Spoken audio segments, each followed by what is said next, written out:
यरमई हरदिया दूब पातर है।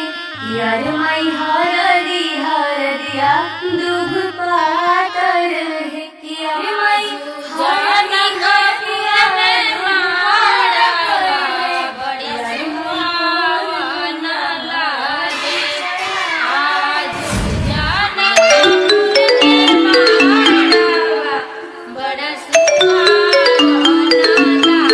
हेलो। हाँ हेलो। कहाँ बाड़ा? घरे बानी। अरे जल्दी आवा ना। अरे इतना जल्दी कब आ? हमरा ये सब कुछ नहीं के सुने के, जल्दी आवा ना।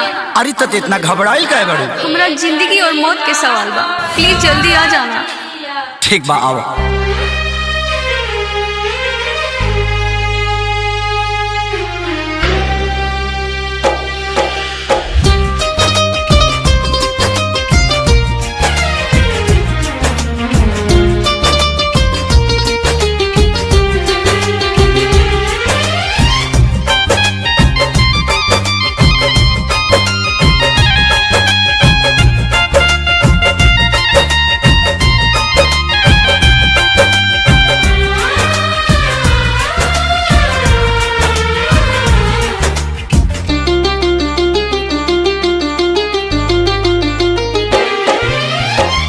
पगली के भइल बाटे पागल के दासा, आज हमरा पता चलल प्रेम के भाषा।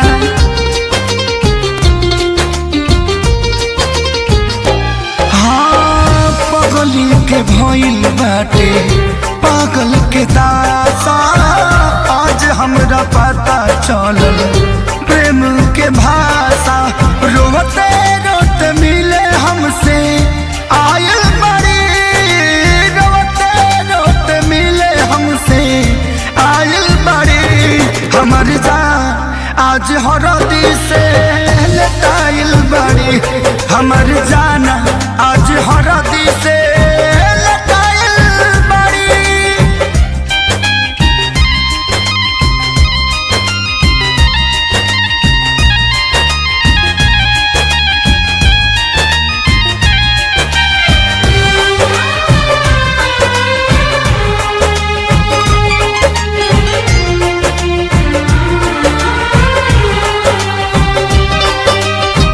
घर परिवार देख खोजत होई जा, छतिया पमुड़ी धके रोवा तारी एही जा।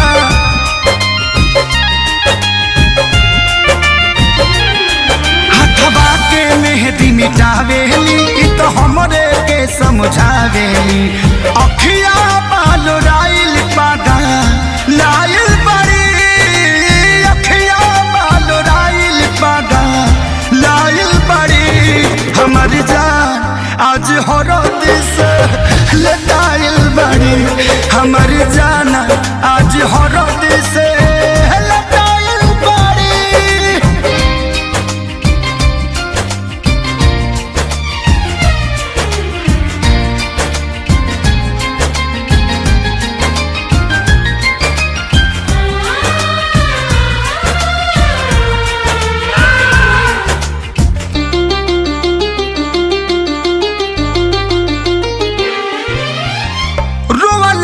इनका झर बनावा के पाता, प्यार के मतलब रब जिया जुए बुझाता।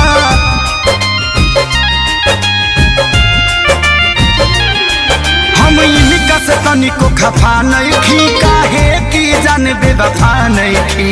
अखिलेश के खेसारी खाती भुलाइल बड़ी, अखिलेश के खेसारी खाती भुलाइल बड़ी। हमर जान आज हरद से लटाइल बड़ी, हमर जान आज हरद से लटाइल बड़ी। ए जान हम तो के छोड़ के ना जाए। सुना, कुर्बानी के नाम ही तो प्यार होला, और प्रेमी से बढ़ के परिवार होला।